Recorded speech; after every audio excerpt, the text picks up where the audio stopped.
নমস্কার, আমি মোম দাস। সবাই কেমন আছেন? আশা করি খুব ভালো আছেন। নতুন ব্লগে স্বাগত জানাই। সো বন্ধুরা, এটা হচ্ছে আরসিএম এর প্রোডাক্ট ভেজিটেরিয়ান বাইট। তো এটা 250 গ্রাম আছে। এটার দাম 185। আর আমার আরসিএম কোড হচ্ছে 41284393।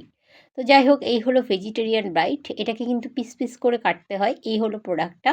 এটার মধ্যে কিন্তু ফুল ভেজ আছে। আমি একটা মিক্সিং বোলের মধ্যে আদা, রসুন, পেঁয়াজ, টমেটো, লবণ দিয়ে দিচ্ছি, হলুদ গুঁড়ো দিচ্ছি এবং সাথে দিয়ে দেবো হচ্ছে লঙ্কার গুঁড়ো। এই যে পরিমাণগুলো কিন্তু আপনারা নিজের থেকেই দেবেন। 8 CM এটা কিন্তু হলুদ, যেটা আমি হলুদ গুঁড়ো ইউজ করছি। তো পরিমাণে কে কতটা ঝাল খাবেন, লবণ খাবেন সে বুঝে দেবেন। আর আমি এটা মিক্সিং বলে দিয়েই এটা গ্রাইন্ড করে নিচ্ছি, কেননা আমার মনে হয় এইভাবে গ্রাইন্ড করলে আমার সুবিধা হয়। তো সবটার শেষে আমি একটু জল ঢালতে বেশি ভালোবাসি, সেজন্য জল ঢাললাম। জল ঢেলে আমি এই দেখুন এটা নিয়ে নিয়েছি, মানে কি মিক্সিং করে নিয়েছি। কড়াই বসিয়ে দিয়েছি। আর এখানে আমি মাস্টার্ড অয়েল ইউজ করছি। চাইলে আপনারা সাদা তেলও ইউজ করতে পারেন। যে যেমন তেল খান সে সেইভাবে তেল দেবেন পরিমাণটা। ভেজ বাইট দিয়ে কী কী রেসিপি করা যায় সেটা আপনাদেরকে একটু দেখিয়ে দিচ্ছি। দেখে নিন, একটু আপনারা একটু স্কিপ করে দেখে নেবেন। আপনারা মন পছন্দের মানে কি রান্নাটা আপনারা এখান থেকে রেসিপিটা আপনারা নিজেরা ট্রাই করতে পারেন। তো কড়াই গরম হয়ে গেছে, এখানে একটু ডিম সেদ্ধ করে রেখেছিলাম, ডিমটা দিয়ে দিলাম। আপনারা চাইলে না একটু ডিম ভেজেও মানে কি অমলেট যেটা আছে অমলেট করে পিস পিস করে দিতে পারেন, সেটা আপনাদের ইচ্ছে।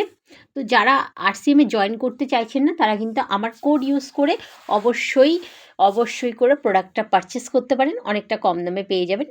তো যে কোনো পিওসি ভিজিট করবেন আরসিএমের, আমার কোডটা দিলে অনেকটা কম দামে পেয়ে যাবেন। আর যাই হোক, এবার আমি এটা নিয়ে নিয়েছি, এটাকে পিস পিস করতে হবে।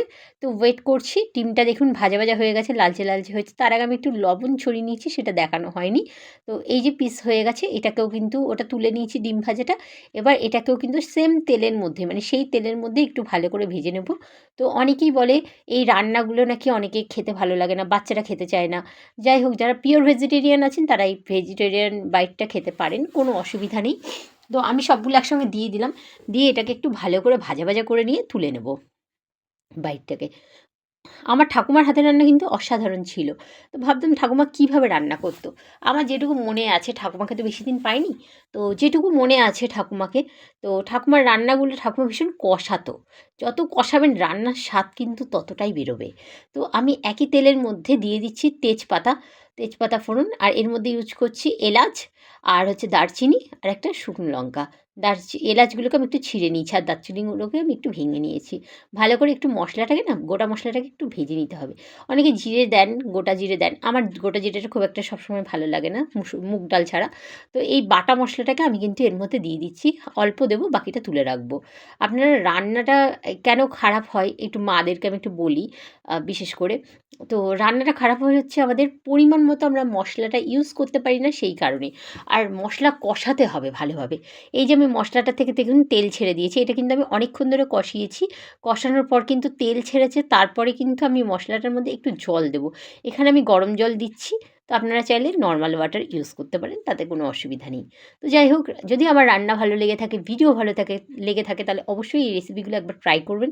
আর ভালো লাগলে ভিডিওটা লাইক কমেন্ট শেয়ার করতে একদম ভুলবেন না, এবং সাপোর্ট করুন আমার পেজটাকে, ইউটিউব চ্যানেলটাকে। তো যাই হোক, এই দেখুন আমি ভালো করে কষাচ্ছি। এটাকে কষানো কিন্তু আমি একবার নয়, বারবার জল দিয়ে কষাচ্ছিলাম।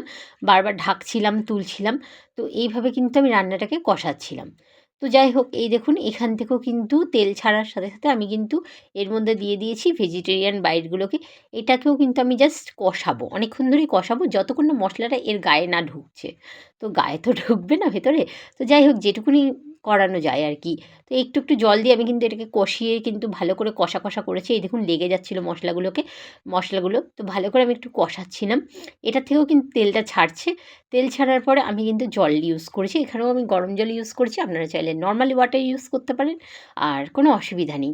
যখন ভাত করছেন, ভাতের হাঁড়ির ওপর একটা ডেকচি বা কিছু একটা পাত্র বসিয়ে বা কোনো একটা হাঁড়ি বসিয়ে ভাতের হাঁড়ির ওপরে জল গরম করে নেবেন।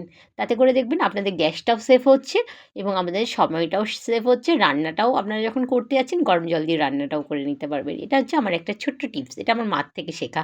তো এই দেখুন অনেকটা ফুটে এসছে। এটা প্রায় কষা ব্যাপারটা হয়ে এসছে। আমি না এখানে একটা বাটি নিয়ে নিয়েছি। সো আমি মাকে একটু খেতে দেবো।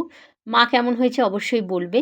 তো তার মধ্যে আমার সিক্রেট একটা যেটা রেসিপির মধ্যে আমি দিই সেটা হচ্ছে ম্যাজিক মশলা। ম্যাজিক মশলাটা না দিলে আমার ঠিক ভালো লাগে না। তো যাই হোক ম্যাজিক মশলা দিয়ে একটু কষিয়ে নিচ্ছিলাম। তো এই দেখুন কষানো হওয়ার পর আমি একটু কাসুরি মেথি ছড়িয়ে দিয়েছি। অপশনাল, থাকলে দিতে পারেন, না চাইলে নাও দিতে পারেন, কোনো অসুবিধা নেই। দিলে কি রান্নার টেস্টটা একটু ভালো হয়। বাচ্চারাও খেতে চাইবে এবং বাড়ির বড়রা আছে যারা তারাও খেতে চাইবে। তো দাদা আর মার খুব অভিযোগ আমার নাকি বেশি, আমি নাকি তেজপাতা গরম মশলা ইউজ করি, সেগুলো তাদের পাতাই পড়ে। যাই হোক, তো এই দেখুন আমি ভালো করে কষিয়ে নিয়ে মাকে আমি দিতে চলে যাচ্ছি। মা এখানে রোদ পোয়াচ্ছিল। মাকে বললাম তুমি একটু খেয়ে একটু বলো প্লিজ কেমন হয়েছে, নাহলে আমি তো মানে বুঝতে পারছি না রান্নাটা, আমার রান্না কেমন হয়েছে না হয়েছে। এটা খেতে কিন্তু অনেকটা মাংসের মেটে মেটে টাইপের। মা বললো খেয়ে মশলাটা একটুখানি জিভে দিল, বললো ভালো হয়েছে। আমি বললাম জিভে দিচ্ছ ঠিক আছে, সব ঠিক আছে, কিন্তু তুমি একটু, বললো অসাম, খুব ভালো হয়েছে। আমি বললাম তুমি একটু ভেজিটেরিয়ান বাইটটা একটু খেয়ে দেখো, বললো গরম আছে। তা আমি বললাম একটু তাও টেস্ট করে দেখো, যদি ঠান্ডা হয়। একটু ঠান্ডা হওয়ার পর মা বললো খুব ভালো হয়েছে, পুরো দারুণ খেতে লাগছে। তো মা আমাকে বললো তুই একটুখানি খা। তা এই দেখুন মা আমাকে একটু দিতে চাইলো। আমি বললাম আমি তো ঠাকুর দিই, তাই আমি খেতে পারবো না, তুমি খাও। মা বললো ও আচ্ছা আচ্ছা ঠিক আছে। মা এখানে খাওয়া দাওয়া কমপ্লিট করছে, ততক্ষণ আমি আবার গেলাম রান্নার কাছে। দেখলাম এই দেখুন ফুটছে। আমি এটা লো ফ্লেমে রেখেছিলাম তখনই, তখন আবার একটু বাড়িয়ে দিলাম ফ্লেমটা। ডিম যেগুলো ভেজে রেখেছিলাম ওগুলো প্রথমে দিয়ে কষাতে পারেন, অসুবিধা নেই। আমি একটু ওপর থেকেই দিয়ে দিলাম ডিমটা। ডিমটা দিলে কি হয়, রান্নার স্বাদটা আর একটু বেশি বেড়ে যায় আমার মনে হয়। মাংসে না ডিম দিন, কিন্তু এই যে নিরামিষ রান্না যেগুলো ভেজিটেরিয়ান বাইট, সয়াবিন, প্রোটিজ, এগুলোর উপর ডিম দিলে কিন্তু রান্নার রেসিপির স্বাদটা কিন্তু অন্যরকম হয়ে যায়। আমি এটা কষা কষা রাখবো এবং কষা কষাই তুলে নেবো। তো যাই হোক বন্ধুরা, দেখা হবে আরেকটা ব্লগে। টাটা।